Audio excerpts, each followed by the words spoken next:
Selamat pagi sahabat jaringan telusur. Saat ini saya ada di kantor BPJS Kesehatan Kota Bekasi.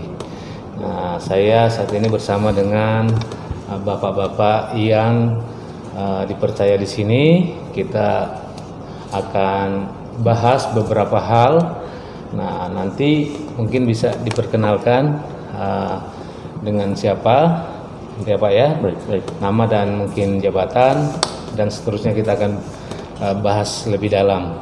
Oke. Silakan Pak. Baik, terima kasih Pak Lengkong. Halo juga sobat ini ya, telusur ya, sahabat telusur ya. Iya, Oke, perkenalkan saya Doni Alamanda, saya Kepala Bidang SDM dan Umum Komunikasi Publik BPJS Kesehatan Cabang Bekasi. Lalu ini ada rekan saya Mas Putu Mahesa Didharma.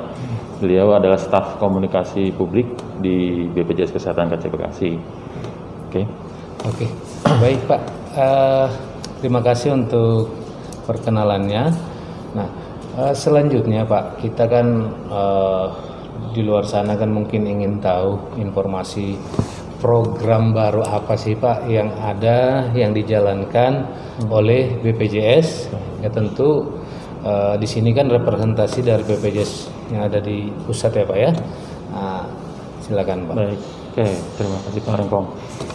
Jadi sobat telusur semua, yang perlu diketahui dari program-program kami yang ada baru-baru ini, salah satunya adalah yang lagi rame ini ya Pak Lengkong ya. Ini di awal November itu kita ada namanya Gilang. Itu singkatan dari registrasi ulang.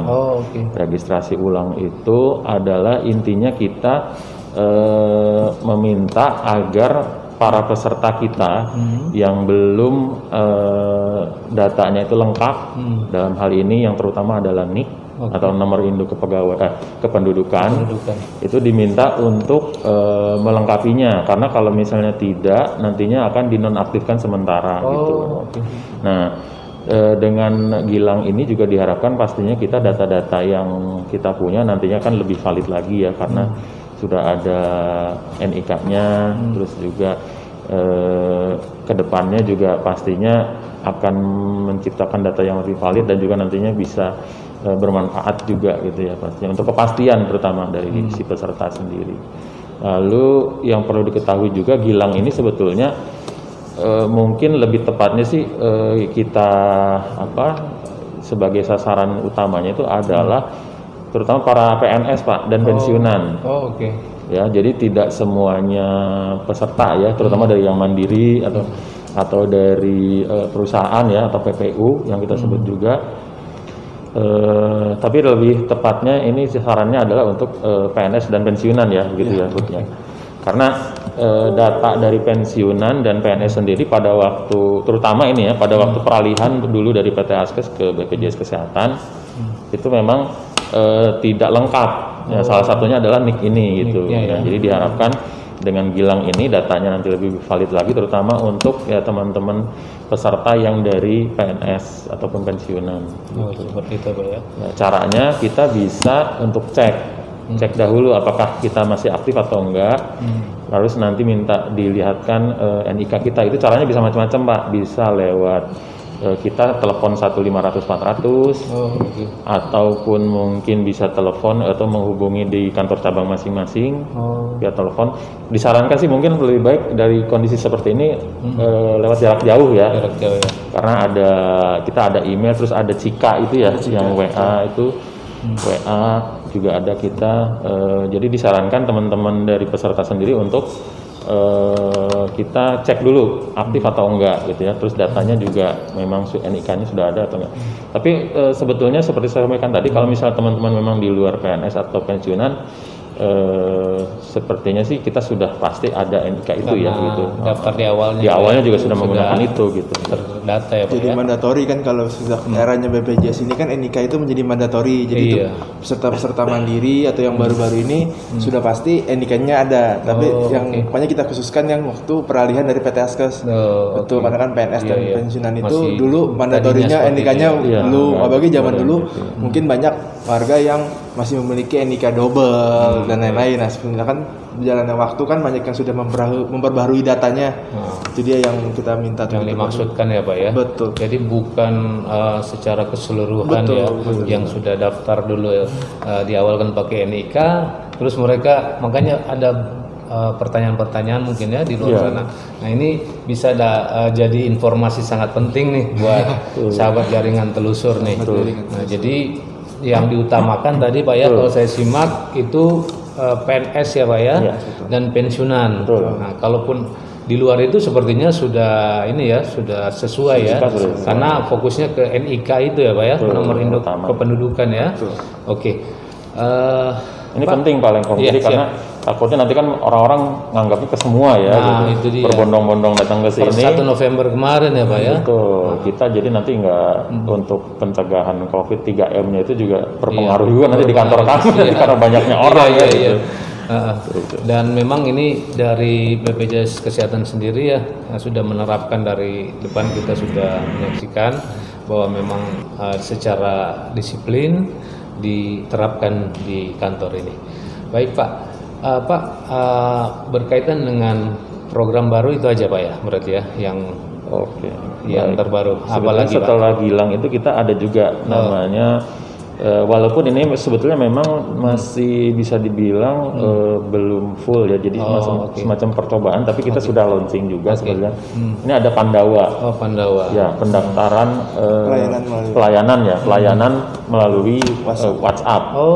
Gitu. Jadi peserta yang ingin misalnya merubah data ataupun mungkin daftar baru juga bisa ya Put ya? Bisa. Daftar baru, terus lapor kematian dan lain-lain yang terkait peserta itu bisa dilakukan.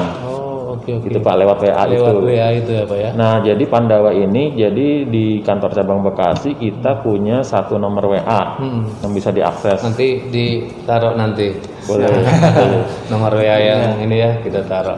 Nah sebetulnya ini nggak cuma di Bekasi, itu di seluruh cabang terutama yang di Jabodetabek. Dan di tiap cabang itu juga kita punya nomornya masing-masing. Gitu. Nah untuk yang di Bekasi kita ada nomor tersebut. Berapa Pak? Mungkin bisa disebutkan biar dicatat oleh. Untuk nomor WhatsApp kami di Kota Bekasi di 0812 8068 8771. Nah sekali lagi Pak, mungkin biar bisa di 0812 8068 8771. Jadi diingat ya, kalau misalnya ada berkaitan dengan BPJS Kesehatan yang tadi ya Pak ya, beberapa yang mau rubah data dan lain sebagainya bisa di situ ya Pak ya. Nah, ada lagi satu lagi Pak.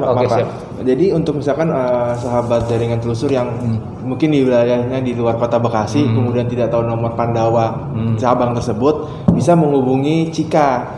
Cika itu di WhatsApp juga di 0811 875 0400. Sekali lagi Pak.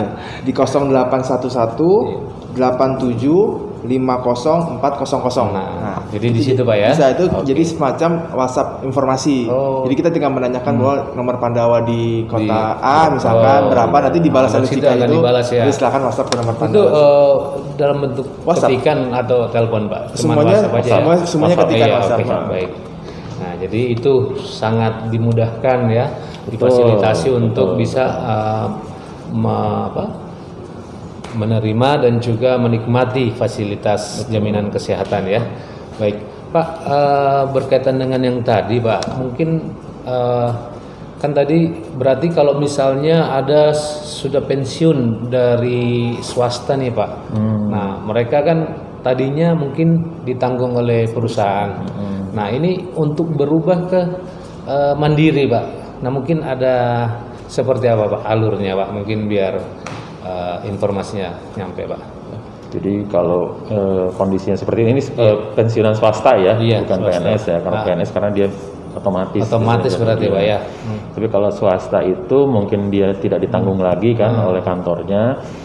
Sangat disarankan oleh kami untuk peserta yang tadinya dibiayai oleh kantor ya, dalam arti penerima upah ya. Itu untuk melanjutkannya menjadi peserta mandiri. Ya, Karena dengan dilanjutkannya tersebut maka penjaminan terhadap dia juga nantinya kan pasti akan terus ya gitu. Jadi kalau suatu saat diperlukan pastinya dia bisa langsung di cover nantinya ya, gitu Pak, ya. Nah, yang ketentuan yang perlu diketahui oleh peserta di sini adalah sahabat telusur di sini adalah untuk dia yang baru saja apa ya istilahnya dipensiunkan lah ya gitu ya. Iya. Itu ada waktu dia selama 1 bulan ya, Betul, ya. 1 bulan. 1 bulan setelah dia diberhentikan itu untuk melakukan pendaftaran istilahnya mungkin menjadi mandiri lah gitu ya. Jadi ada Pendaftaran ulang lah bisa ya, peralihan jenis kepesertaan menjadi mandiri. Nah itu bila dia dalam kurang dari 1 bulan atau maksimal 1 bulan pas gitu ya harinya Pak, dia bisa langsung aktif. Oh. Bisa Jadi langsung ya Pak ya? Langsung aktif. Kalau di bawah sebulan. Kalau di bawah sebulan langsung daftar ya iya, Pak ya? tapi kalau misal dia lebih itu dia nanti bisa daftar menjadi peserta mandiri tapi dia terkena ada masa tunggu 14 hari. 14 hari itu. Nah, jadi informasi ini sangat penting ini. Jadi bisa disampaikan ke yang lain yang mungkin membutuhkan informasi ini Pak ya. Himbauan kami sih untuk para sahabat telusur di sini agar kalau bisa memang meneruskan itu gitu. Jangan sampai nanti kita pada saat perlu saja kita mau mengaktifkan. Iya, sementara harus menunggu juga kan. Betul. Nanti kena itu masa tunggu. Takutnya seperti itu. Dan juga kesadaran dari kita lah yang harusnya dibangun juga ya dari mulai saat ini bahwa ya yang namanya ya bisa dibilang mungkin asuransi lah gitu ya, jaminan terhadap kesehatan itu penting karena ya kita nggak tahu kapan kita sakit, kita harus siap-siap dari awal. Nah, gitu. makanya harus diurus secepatnya Pak ya, begitu selesai paling nggak kurang lebih 1 bulan itu ya Pak ya, supaya bisa langsung peralihan itu. Oke. Pak, untuk menonaktifkan karena sudah meninggal Pak. Nah, itu mungkin bisa Mbak disampaikan cara-caranya. Untuk pelaporan itu, misalkan ada anggota keluarga kita yang meninggal dunia, itu bisa melalui yang masa Pandawa tadi bisa, ke sini juga bisa, atau melalui 1500-400 juga bisa. Yang penting syaratnya hanya melampirkan akte kematian. Setelah melampirkan akte kematian, nanti kan disebutkan nomor kartu BPJS-nya, nanti setelah itu sudah selesai bisa kita nonaktifkan. Itu saja sih. Ini mudah hanya melaporkan akte kematian aja karena sebagai dasar. Nggak harus kesini juga.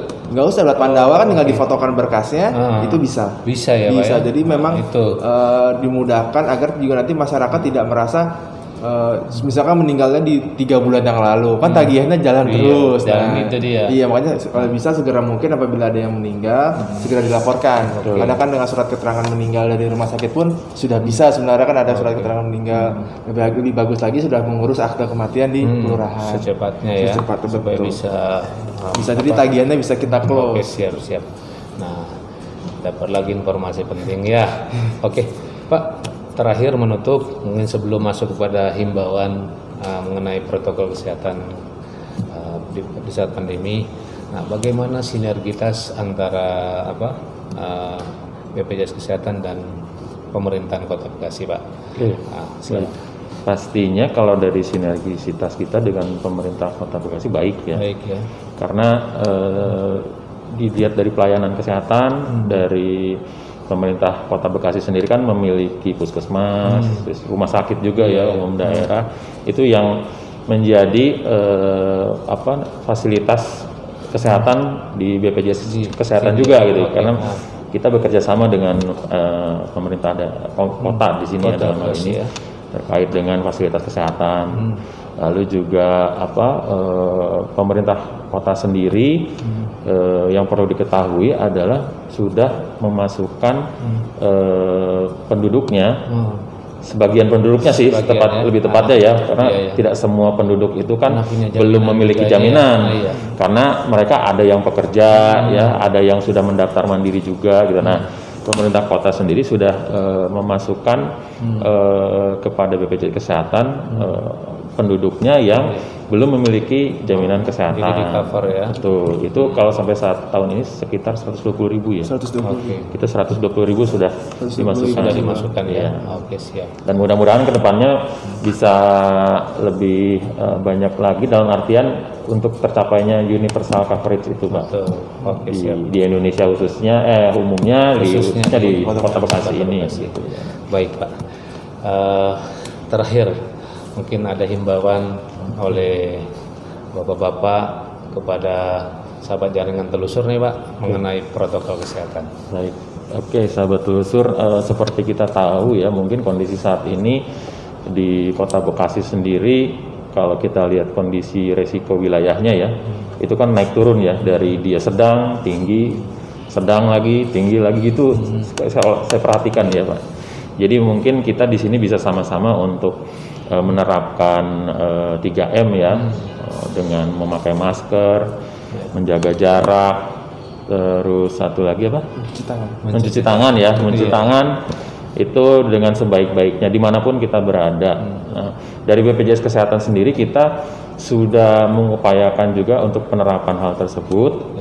Dan juga, nah kaitannya nih dengan tadi kita program Pandawa salah satunya Pak, itu adalah untuk juga dalam rangka itu gitu sebetulnya. Itu adalah sebuah, ya betul, itu reaksi kita terhadap kondisi yang ada saat ini. Kita dengan dengan Pandawa itu kan diharapkan peserta itu tidak harus datang ke sini, dia bisa melakukan mendapatkan pelayanan itu di mana saja gitu.